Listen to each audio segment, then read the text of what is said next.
여러분 안녕하십니까? CJB 아침 뉴스입니다. 민선 9기 충청북도가 창업도시 조성 추진단을 가동하는 등 창업특별도 조성을 위한 본격적인 행보에 나섰습니다. 관건은 국비 확보인데요. 하반기에 예정된 정부의 창업도시 공모에 사활을 걸고 총력전에 돌입했습니다. 안정은 기자가 보도합니다. 민선 9기 충청북도가 역점 추진하겠다고 발표한 창업특별도 충북. 4년간 투입되는 총 사업비는 7,072억 원으로 이 중 절반 이상을 국비로 충당해야 하는 매머드급 사업입니다. 충북도는 우선 도비로 해마다 200~300억 원씩 모두 1,151억 원을 전략적으로 투입하겠다는 구상입니다. 마중물 역할이 되겠지요. 그 마중물 역할을 도에서 충실히 하면서 나머지를 견인해내는, 즉 레버리지 이펙트를 극대화하는 노력들을 해나가겠습니다. 충청북도가 확보하려는 첫 번째 국비 사업은 중소벤처기업부의 창업도시 조성 프로젝트입니다. 현재 창업도시로 선정된 지역은 과학기술원이 있는 대전, 대구, 광주, 울산 등 4곳. 정부는 올 하반기 공모를 통해 6곳을 추가 선정합니다. 선정된 지역은 최대 4년간 600억 원 규모의 국비 지원은 물론 연계 사업까지 2천억 원 규모를 확보할 수 있는 만큼 공모 선정에 사활을 걸어야 합니다. 충북도는 우선 신용한 지사를 단장으로 한 충북 창업도시 조성 추진단을 출범해 본격적인 준비에 돌입했습니다. 충청북도와 청주시를 비롯해 민관, 산학연 협력 주체만 60여 곳입니다. 추진단은 지역의 차별화된 인프라를 활용한 창업기업 집적화 전략을 세우는 데 머리를 맞대고 있습니다. 방사능 가속기나 K바이오스퀘어 이런 어떤 국가급 실증 인프라거든요. 이것들을 창업기획에 오픈을 해가지고 어떤 프로세스, 생태계를 만드는 게 저희 전략이기도 합니다. 충북도는 추진단을 중심으로 공모에 본격 대응하는 한편 아이디어 발굴부터 투자, 글로벌 진출까지 창업기업이 지역에서 커나갈 수 있는 성장 사다리를 구축할 계획입니다. 2030년까지 가치가 뛰어난 유니콘 기업 6곳 육성을 목표로 하고 있는 충청북도. 창업도시 조성 프로젝트는 창업특별도 충북의 발판을 만드는 첫 시험대라 할 수 있습니다. CJB 안정은입니다. 신용환 지사는 어제 확대 간부 회의에서 관행에서 벗어나 시급한 과제를 중심으로 행정력을 집중해야 한다고 강조했습니다. 신 지사는 사업의 필요성과 효과를 도민 관점에서 살펴 성과가 부족하면 과감히 보완을, 실질적인 도움이 되는 분야는 재원과 역량을 집중해야 한다고 말했습니다. 또 저출생과 인구 감소 문제는 특정 부서만으로 해결할 수 없다며 출산 장려를 넘어 청년 일자리, 육아 정책 등을 종합적으로 추진해달라고 주문했습니다. 충주시의회는 여야의 의장단 구성 갈등으로 시작부터 지금까지 파행을 빚고 있습니다. 지난 회기에서도 급한 대로 전체 안건의 일부만 처리됐는데요. 급기야 시민사회단체가 의회 정상화를 촉구하고 나섰습니다. 이태현 기자입니다. 지난달 충주시의회 첫 임시회에 회부된 안건은 모두 13건. 하지만 본회의를 통과한 건 3건에 불과했습니다. 이마저도 모두 의장이 직권상정한 안건들. 이번 회기를 넘길 경우 국비를 반납하거나 준공일자가 올해를 넘어가는 시급한 현안들이었습니다.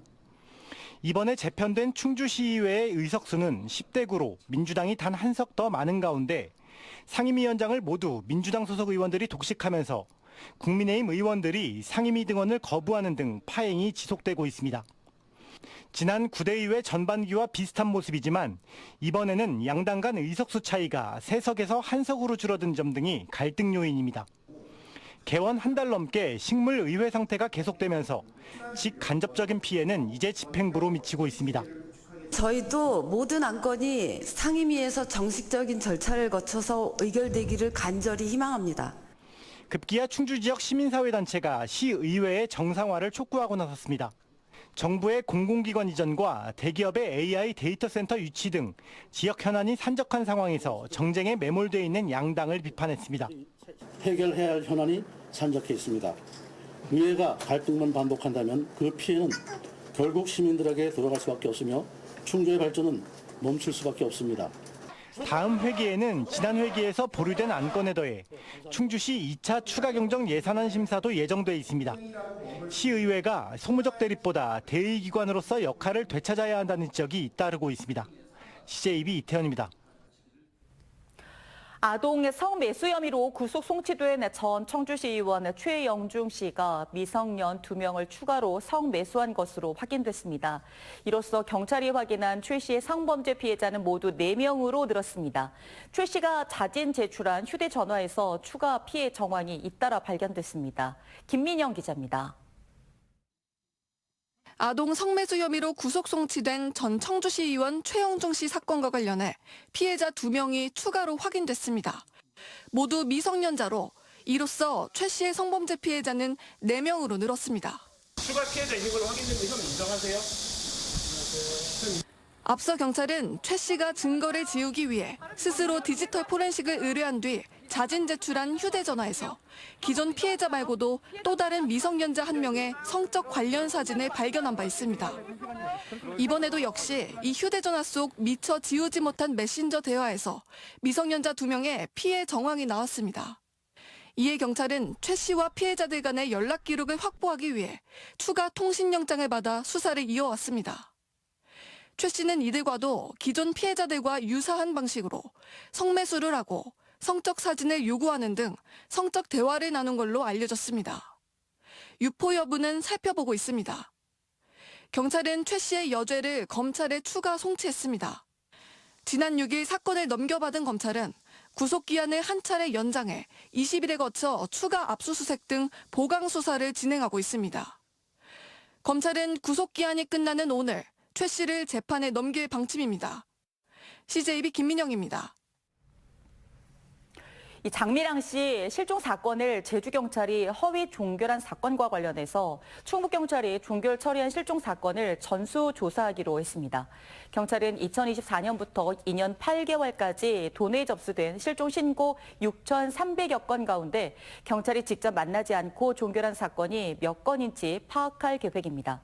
현재 자세한 조사 계획을 수립 중으로 오늘 11월까지 전수조사를 마칠 계획입니다.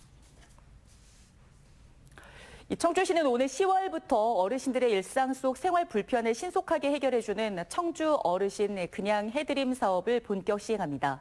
이 사업은 어르신들이 혼자서 처리하기 어려운 집안의 소규모 수리와 생활 불편 사항을 자원봉사자를 통해 해결해주기 위해 마련됐습니다. 청주시는 청주시 주거복지센터를 전담 수행기관으로 정하고 우선 65세 이상 저소득 어르신 가구 대상으로 전등 교체, 방충망 보수 등 35개 항목에 대해 일손을 지원합니다.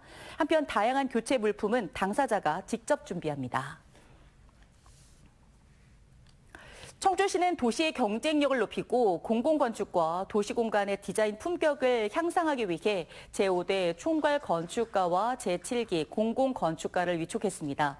제5대 총괄건축가는 추천을 거쳐 청주대학교 김태영 명예교수를 위촉했습니다.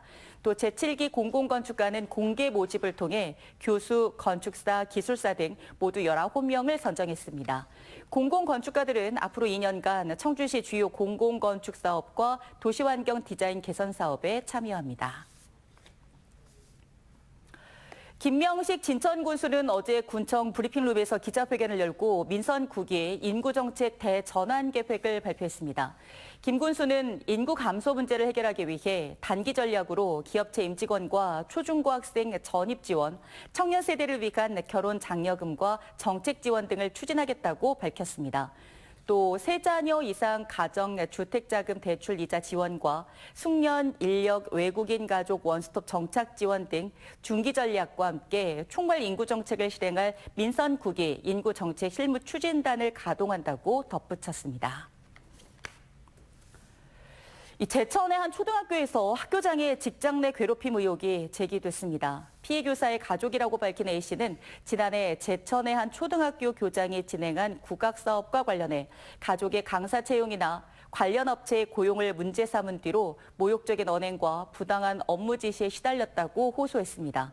한편 감사를 진행한 제천교육지원청은 의혹 가운데 일부가 사실로 밝혀져 상급기관에 징계를 요구했다고 설명했으며 고소장을 접수한 경찰도 관련자들을 소환해 사실관계를 확인할 예정입니다. 충북교원단체 총연합회는 교직원들에게 욕설하거나 고성을 지른 혐의 등으로 법정 구속된 학부모 사건과 관련해 성명을 내고 판결을 환영한다고 밝혔습니다. 충북교총은 충북도교육청이 교육활동 침해를 이유로 학부모를 처음 고발해 엄중한 법적 심판을 끌어낸 매우 뜻깊은 사례라며 악성 민원은 명백한 범죄행위라는 사회적 경종을 울리는 계기가 되길 바란다고 덧붙였습니다. 한편 학부모 A씨는 2023년 9월부터 지난해 3월까지 자녀가 다니는 옥천의 한 초등학교와 교육청 소속 교직원 21명에게 274차례에 걸쳐 전화로 욕설하거나 고성을 지른 혐의 등으로 지난 20일 청주지법 영동지원에서 징역 1년 4개월을 선고받고 법정 구속됐습니다. 충청대학교가 세종학당재단에 주관하는 세종한국어평가에 국내 시행기관으로 최종 선정됐습니다. 전국 13개 기관 가운데 하나로 지정된 충청대는 다음 달 19일 교내에서 평가를 치르며 외국인 유학생과 지역 학습자들에게 체계적인 한국어 능력 검증 기회를 제공합니다. 대학 측은 이번 선정을 계기로 유학생의 한국어 교육부터 지역 정착까지 이어지는 지원 체계를 한층 강화할 방침입니다. 청주지방법원은 놀이터에서 6살 남자아이를 납치하려다 미수에 그친 50대 A씨에게 징역 1년에 집행유예 2년을 선고했습니다. A씨는 지난해 7월 청주시 우암동의 한 아파트 놀이터에서 놀고 있던 6살 아동에게 다가가 나랑 같이 가자며 팔을 잡아당기다가 목격자의 신고로 현행범 체포됐습니다. 재판부는 피고인이 알코올로 인해 범행을 저질렀을 가능성이 커 보이고 계획적인 범행으로 볼 근거가 없는 점 등을 종합해 형을 정했다고 판시했습니다. 화요일 CJB 아침 종합 뉴스를 모두 마칩니다. 활기찬 하루 되시기 바랍니다. 고맙습니다.